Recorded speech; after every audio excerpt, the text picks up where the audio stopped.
봉독하겠습니다. 고린도전서 12장 21절에서 마지막 절 31절까지입니다. 신약 성서 278페이지입니다. 제 성경으로 278페이지고요. 고린도전서 12장 21절에서 31절입니다.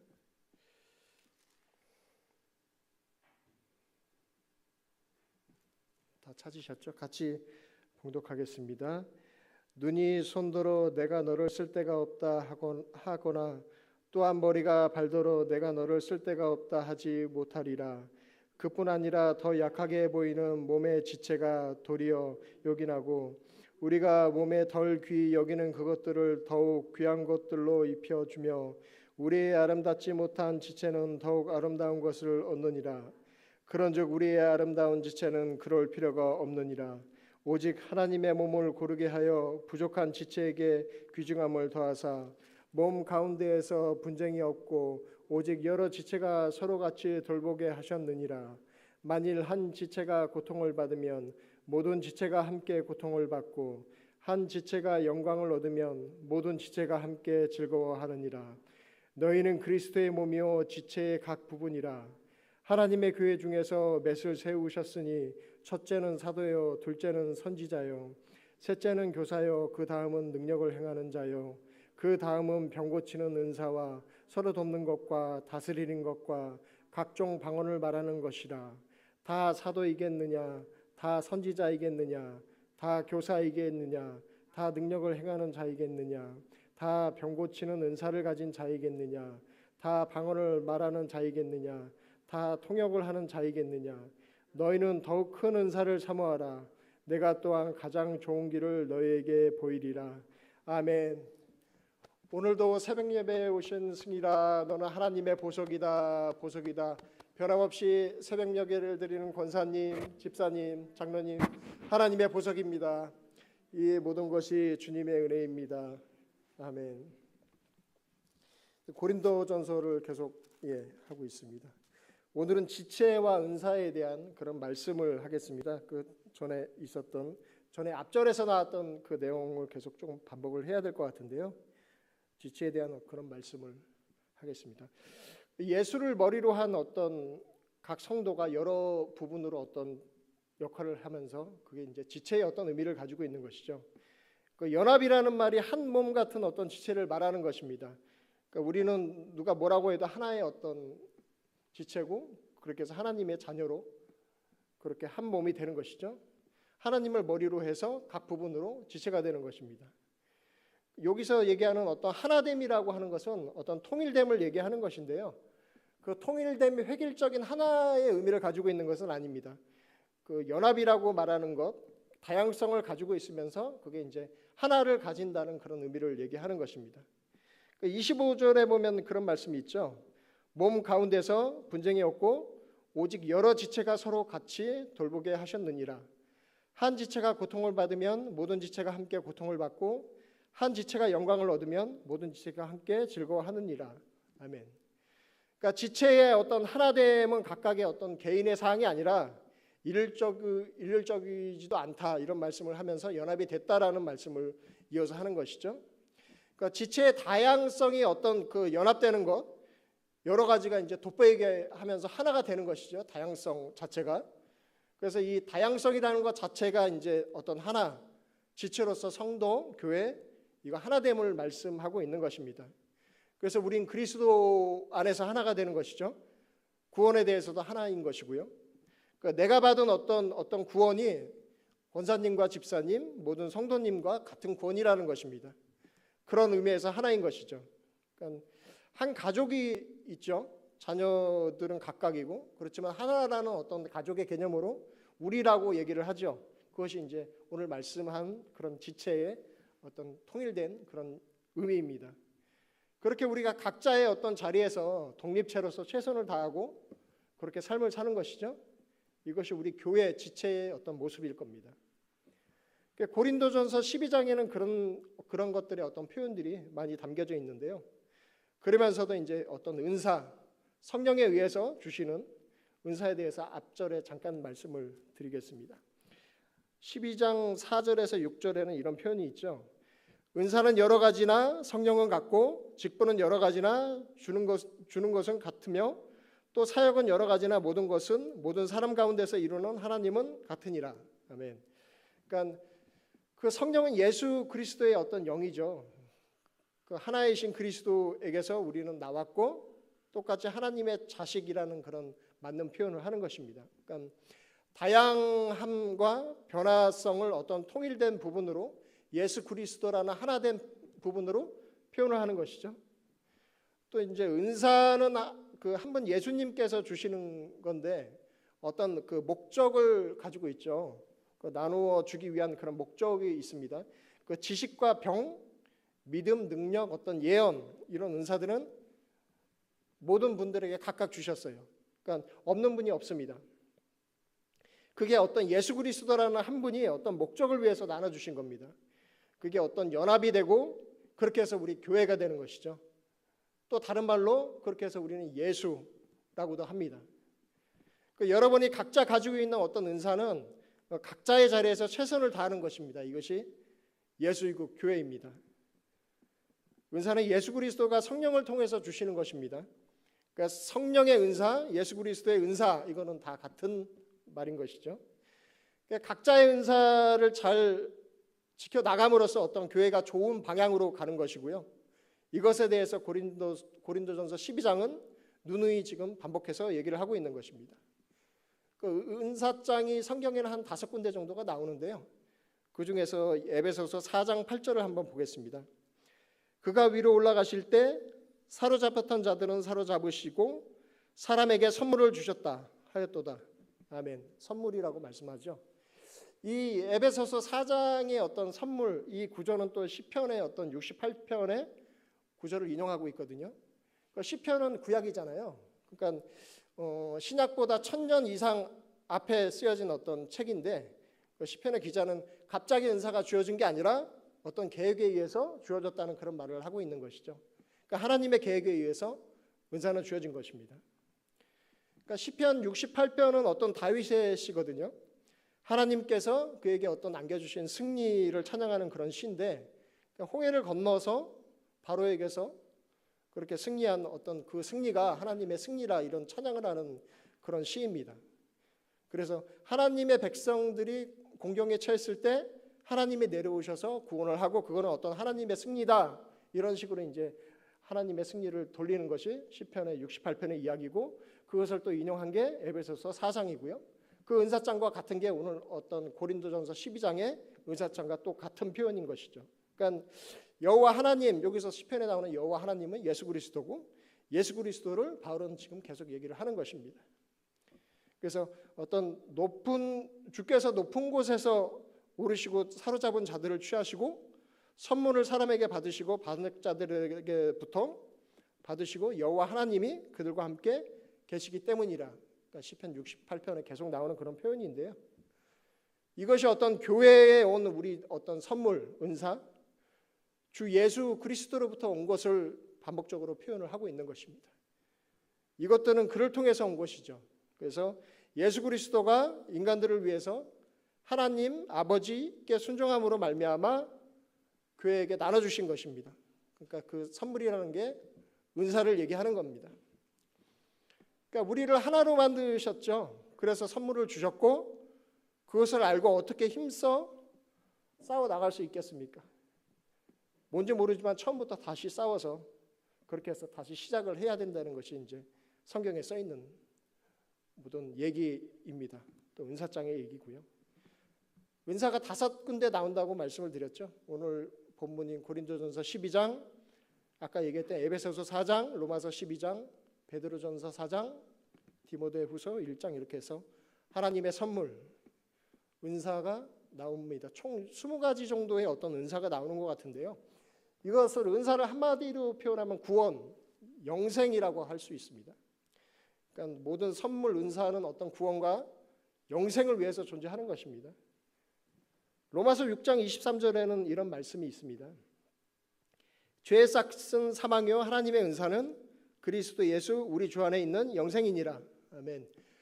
그러니까 우리의 어떤 모든 은사는 구원을 위해서 필요한 것이고 어떤 것이고 구원받는 자가 어떻게 살아가는지 보여주는 것, 이것이 또 은사라는 것이죠. 그래서 각자의 선물로 주셨지만 그 각자의 그 구원을 받고 이거를 우리 구원받은 우리가 눈으로 보여주는, 가시적으로 보여주는 것, 그 구원을 이루어가는 것이 우리 교회, 우리가 해야 될 것이고, 이게 은사고 하나님의 선물인 것입니다. 지체는 뭐 여러 가지가 있겠죠. 그 흔히 말해서 음식을 먹으면 우리는 눈으로 보고 손으로 그걸 짚죠. 발로 움직여서 입으로 넣습니다. 코로 막고 그렇게 해서 어떤 소화가 돼서 흡수가 됩니다. 장을 통해서 영양분이 흡수가 되고 간으로 가서 여러 가지 화학 작용을 해서 해독이 되죠. 이런 각종 에너지로 바뀌는 것, 각자가 움직이지만 이게 하나로 되는 것, 이거 자체가 지체죠. 그런 식의 어떤 우리는 유기적인 공동체로서 교회가 그런 역할을 하는 것입니다. 그러니까 단순히 이런 유기적인 공동체 교회는 어떻게 인위적으로 만들 수 있는 것이 아니죠. 누가 창조해서 그렇게 만들지 않고서는 이룰 수 없는 것이 우리 교회인 것입니다. 지체 또한 그런 의미를 담고 있는 것이죠. 그러니까 창조하신 하나님은 믿는 우리에게 뭐 아무렇게나 이렇게 만들어진 것이 아니라 각자의 어떤 그 목적이 있기 때문에 그렇게 주어져 있다고 생각하시면 되는 것이죠. 이렇듯 우리의 어떤 모든 것은 잘 맞물려 있는 것이죠. 잘 돌아가게끔 각자의 일을 성실히 수행하고 그렇게 해서 유지가 되는 것이 우리 교회입니다. 우리가 예수 그리스도의 몸으로 잘 자라기 위해서는 교회의 어느 멤버도 소중하게 여기지 않을 사람이 없는 것이죠. 그래서 오늘 말씀의 8절은 어떤 은사에 대한 여러 가지 부분들을 담고 있는 것입니다. 8절 보면은 하나님이 주신 은사 중에 첫째가 사도라고 말씀을 하고 있습니다. 그러니까 사도는 교회의 어떤 설립에 필요한 것이죠. 주님께서 이제 직접 만드신 직분입니다. 갈라디아서 1장 1절에 이런 말씀이 있습니다. 사람에게서 난 것도 아니요 사람으로 말미암은 것도 아니요 오직 예수 그리스도와 그를 죽인 자 가운데 살리신 하나님 아버지로 말미암아 사도된 바울은, 이런 식의 어떤 바울이 자기가 사도됨에 대해서 나타내고 있죠. 그러니까 사도는 부활하신 어떤 예수를 본 사람, 증인하는 사람을 얘기하는 것이죠. 그러니까 사도행전 1장에도 어떤 마띠아가 뽑히죠. 예수의 어떤 부활함을 증거하는 사람으로서. 그리고 사도됨의 둘째 되는 것은 예수님으로부터 직접 부르심을 받은 사람이어야 되는 것입니다. 또 그 배운 것을 계시를 받아서 전하는 것, 그게 세 번째, 사도됨의 세 번째고요. 또 네 번째는 기적을 행하는 사람입니다. 히브리서 2장 4절에는 거기에 따른 어떤 말씀이 있습니다. 하나님과 표적들과 기사들과 여러 가지 능력과 자기의 뜻을 따라서 성령이 나누어 주신 것으로서 그들과 함께 증언하셨느니라. 아멘. 그러니까 초대교회는 어떤 많은 거짓 사도들이 있었죠. 거기에 따른 어떤 사도의 구분법을 담기 위해서 오늘의 어떤 사도의 어떤 구분을 하고 있는 것입니다. 그러니까 고린도전서 15장 8절에는 바울 자신에 대해서 이런 얘기를 하고 있죠. 맨 나중에 만삭이 되지 못하여 난자 가운데 내게도 보이셨느니라.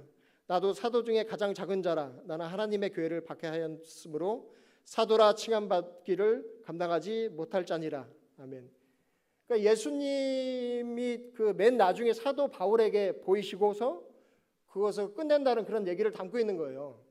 그러니까 사도는 교회가 세워지기 위해서 임시적으로 주어지는 어떤 은사고, 그 교회가 지어지기 전에 아까 말씀드렸지만 마띠아가 유다 대신에, 유다가 죽어서 유다 대신에 뽑혔듯이 그렇게 교회가 정비되고서 더 이상은 안 뽑는다는 그런 성경의 기록이 계속 담겨져 있는 것입니다.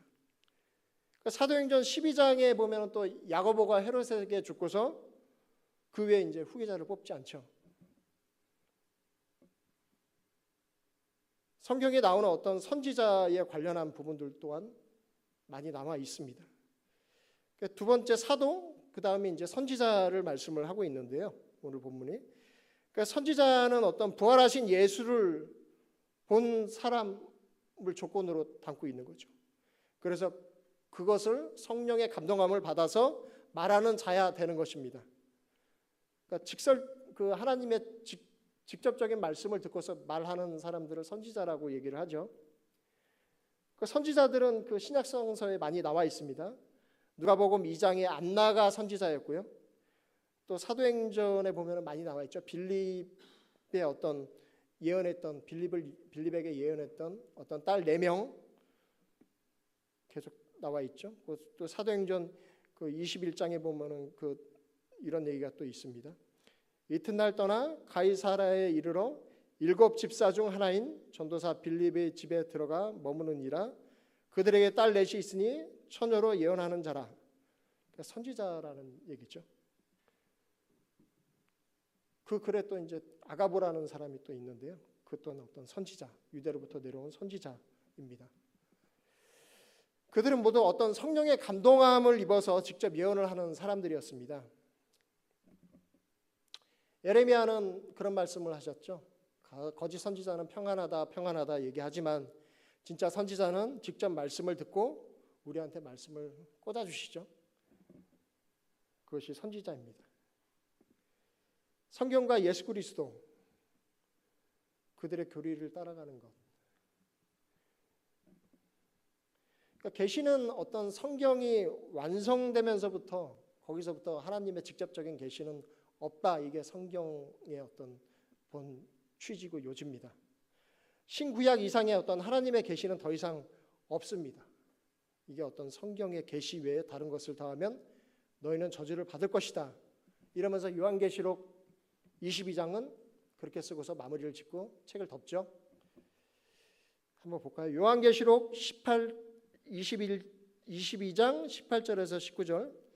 내가 이 두루마리의 예언의 말씀을 듣는 모든 사람에게 증언하노니 만약 누구든지 이것들 외에 더하면 하나님이 이 두루마리에 기록된 재앙들을 그에게 더하실 것이요 만일 누구든지 이 두루마리의 예언의 말씀에서 제하여 버리면 하나님이 이 두루마리에서 기록된 생명나무 및 거룩한 성에 참여함을 제하여 버리리라. 아멘. 무서운 말씀이시죠. 계시. 예. 사도와 선지자는 교회가 정비될 때까지 한시적으로 있는 은사입니다.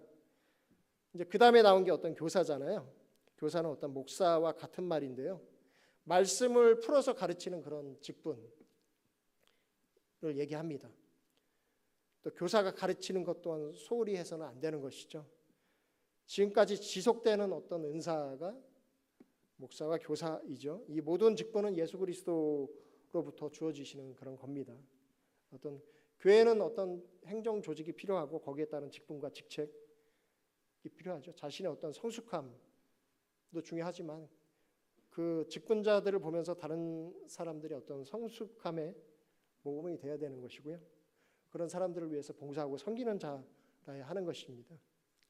그러니까 교회가 세워지고 다른 지체들이 온전케 되고서 예수 그리스도의 어떤 몸으로 세워지는 것, 거기에 어떤 쓰임받는 직분들이 주어지는 것이죠. 그래서 예수 그리스도가 그런 직분들을 세우시는 것입니다.